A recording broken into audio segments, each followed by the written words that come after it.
Hello! Hi! Welcome back to my channel story time with Shravani. ఈరోజు మనం అయ్యప్ప స్వామి వారి చరిత్ర పార్ట్ 2 చూద్దాం. మీలో ఎవరైనా పార్ట్ 1 చూడకపోతే చూడండి. పార్ట్ 1 చూస్తేనే ఇది బాగా అర్థమవుతుంది. ఓకే, స్టోరీలోకెళ్ళిపోదాం. ఒకసారి పార్ట్ 1 బ్రీఫ్‌గా ఎక్స్‌ప్లెయిన్ చేస్తాను. హరిహర పుత్ర అయ్యప్ప అంటారు. హరి, హర అంటే ఇద్దరు మగవారే కదా! మరి అయ్యప్ప స్వామి వారు ఎలా జన్మించారు ఏంటి తెలుసుకోవాలంటే మీరు పార్ట్ 1 చూడండి. పార్ట్ 1 చూస్తే అందులో డీటెయిల్డ్‌గా ఉంది. ఓకేనా? హరిహరులు ఇద్దరు అయ్యప్ప స్వామి వారిని పంబా నది తీరం దగ్గర వదిలి వెళ్లిపోయారు. అటుగా వేటకు వస్తున్న పందల రాజు అయిన రాజశేఖరుడు అయ్యప్ప స్వామి వారిని తీసుకుని రాజ్యానికి వెళ్ళాడు. స్వామి వచ్చిన వేళ విశేషం. ఒక సంవత్సరం తిరగక ముందే రాజ్యమంతా సుభిక్షంగా ఉంది. అలాగే మహారాణి కడుపు కూడా పండింది. ఒక మగబిడ్డ జన్మించాడు. ఆ బిడ్డకి రాజరాజుగా నామకరణం చేశారు. అలాగే ఆ దంపతులిద్దరూ అయ్యప్ప స్వామి వారిని చిన్న వయసులోనే రాజగురువుల దగ్గర అస్త్రశస్త్రాలు సకల విద్యలు నేర్పించారు. ఎంతో దూరం నుండి చెట్టుకు వేలాడుతున్న మామిడి పండ్ల గుత్తిని మాత్రమే కొట్టేవాడు. ఇది చూసిన గురువు గారికి అర్థమైంది. అతను సామాన్యమైన వ్యక్తి కాదని, ఆ బాలుడిలో దైవ లక్షణాలు కనిపిస్తున్నాయని.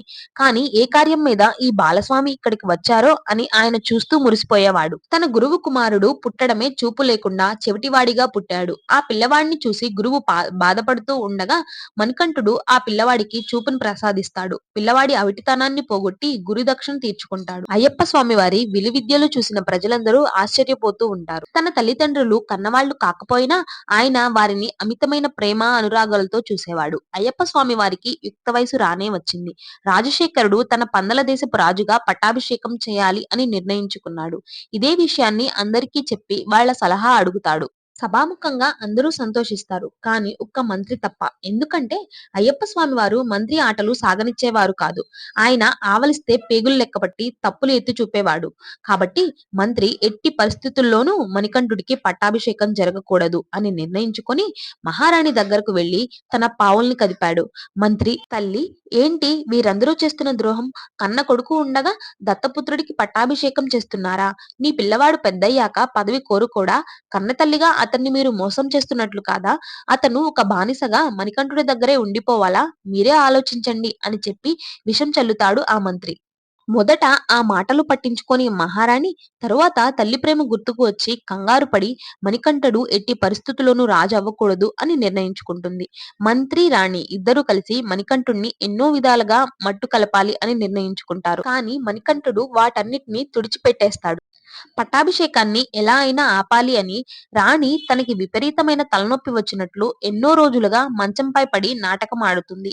మంత్రి పురమాయించిన వైద్యులందరూ ఆమెకు తలనొప్పి తగ్గాలంటే పులిపాలు తీసుకురావాలి అని చెప్తారు.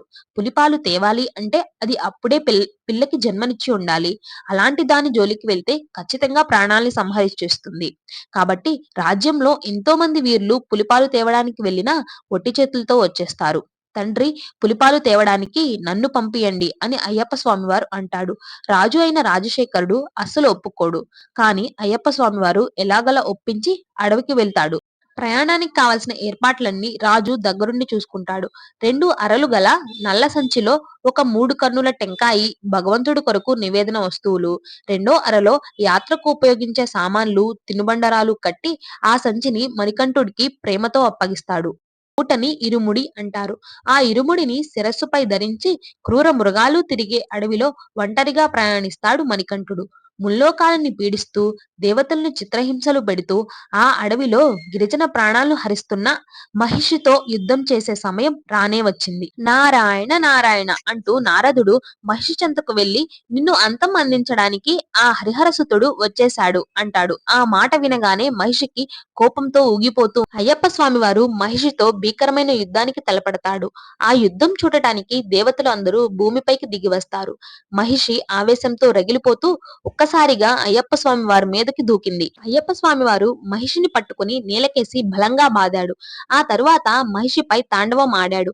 దానికి ఉక్కిరి బిక్కిరి అయ్యి ఊపిరాడక ఆ మహిషి చనిపోతుంది. మరణించిన ఆ శరీరం నుండి లీలావతి అనే అందగత్తె బయటికి వస్తుంది. ఆమె పూర్వజన్మలో ఒక మహాముని కుమార్తె. అందచందాలు కలిగిన సుందరి. ఆమె ముని దగ్గర శిష్యరికం చేస్తున్న దత్తాత్రేయుని మీద మనసు పడింది. ఆమె దత్తాత్రేయుని పెళ్లి చేసుకుంటాను అని ఆ మునితో అంటుంది. తల్లి, నా దగ్గర శిష్యరికం చేస్తున్న ఆ దత్తాత్రేయుడు నీకు అన్నతో సమానం. కాబట్టి నీ వ్యర్థమైన ఆలోచనలు మానుకో అని చెప్తాడు. అప్పుడు లీలావతి, అతను నాకెందుకు అన్న అవుతాడు? లేదు, నేను అతన్నే పెళ్లి చేసుకుంటాను అంటుంది. అప్పుడు ఆ ముని, ఏమిటి నీకీ పిచ్చి మోహం? వచ్చే జన్మలో నువ్వు మహిషి అనే రాక్షసివై పుట్టుగాక అని శపిస్తాడు. అలా ఆ తరువాత జన్మలో లీలావతి మహిషిలా పుడుతుంది. అయ్యప్ప స్వామి వారి చేతిలో మరణించిన తర్వాత ఆమెకు శాప విముక్తి కలుగుతుంది. మన్మథుడు వంటి ఆ స్వామిని చూడగానే లీలావతి ఆ స్వామిని చూస్తూ నవ్వుతూ నన్ను పెళ్లి చేసుకుంటావా అని అడిగింది.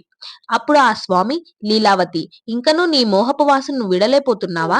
ఈ జన్మలో నేను బ్రహ్మచారిని కాబట్టి నేను ఎవరినీ పెళ్లి చేసుకోను. మరి ఏదైనా కోరిక ఉంటే అడుగు అని స్వామివారు అంటారు. లీలావతి కంటనీరు కారుతుండగా, స్వామి నన్ను క్షమించండి, మీకు ఎల్లప్పుడూ పూజ చేసుకునేలా ఆశీర్వదించండి అని కోరుకుంటుంది.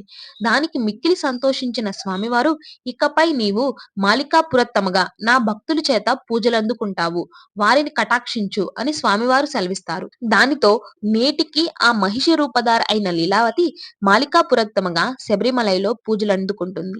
ఇది అంతా చూసిన పరమేశ్వరుడు, నాయనా, ఇక నువ్వు ఈ భూమిపైకి వచ్చిన కార్యం పూర్తయింది అనగానే, లేదు స్వామి, నేను చేయవలసిన కార్యం ఇంకా ఒకటి మిగిలే ఉంది అని అంటారు. పులిపాలు తెస్తాను అని నన్ను పెంచిన తల్లికి మాట ఇచ్చాను. అది పూర్తి చేసిన తర్వాత నేను ఈ అవతారాన్ని చాలిస్తాను అని అంటాడు. అప్పుడు ఇంద్రాది దేవతలు, నీ వలన లోకానికి శాంతి కలిగింది కాబట్టి మేమందరం నీ కోసం పులులుగా మారతాం. మీరు కాదనకుండా మాపై ఎక్కండి అనగానే స్వామివారు సరే అని ఒక పులి మీద ఎక్కి రాజ్యానికి వెళ్తుండగా పులుల గుంపు మధ్య మణికంఠుణ్ణి చూసిన ప్రజలు మూర్ఛపోయారు.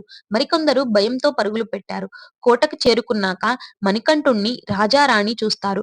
కపట బుద్ధితో కుట్రలకు పాల్గొన్న రాణి మంత్రులకు కాసేపటి వరకు ఇంద్రియాలు పనిచేయవు. వెంటనే స్వామి మమ్మల్ని క్షమించండి. అప్పుడు అయ్యప్ప స్వామి వారు, నాకెందుకు ఈ రాజ్యములు, నా తమ్ముడికి విధించండి అని చెప్పారు. అప్పుడు రాజశేఖరుడు ఎంతో బాధతో, స్వామి మీరు నన్ను విడిచి వెళ్ళొద్దు అని అంటాడు. అప్పుడు మణికంఠుడు, ఈ బాణం ఎక్కడ పడితే అక్కడ నాకు మందిరం నిర్మించండి అని మణికంఠుడు అంటాడు. ధనస్సు నుండి బాణం వేగంగా వెళ్లి శబరిమలలో గుచ్చుకుంటుంది. నన్ను మనస్ఫూర్తిగా భక్తి శ్రద్ధలతో మండలం రోజు మాల ధరించి నన్ను ఇష్టంగా కొలిచి పాదరక్షలు లేకుండా ఎటువంటి వ్యామోహాలు లేకుండా నిత్యం నన్నే తలుస్తూ నేను చెప్పిన 18 నియమాలు పాటిస్తారో వారు కోరుకున్నది ప్రసాదిస్తాను అని చెప్పి మాయమైపోతారు. మండలం అంటే 41 రోజులు. స్వామివారు చెప్పినట్టే అక్కడ రాజశేఖర మహారాజా మందిరం కట్టిస్తారు. 18 మెట్లు కూడా కట్టిస్తారు. విగ్రహాన్ని ప్రతిష్ఠించడంలో కొంచెం సందేహం వచ్చింది. అప్పుడు స్వయంగా అయ్యప్ప స్వామివారే పరశురాముణ్ణి పంపించి విగ్రహాన్ని ప్రతిష్ఠింపజేస్తారు. అప్పట్నుండి స్వామివారు శబరిమలలో విగ్రహ రూపంలో మనకి దర్శనమిస్తారు.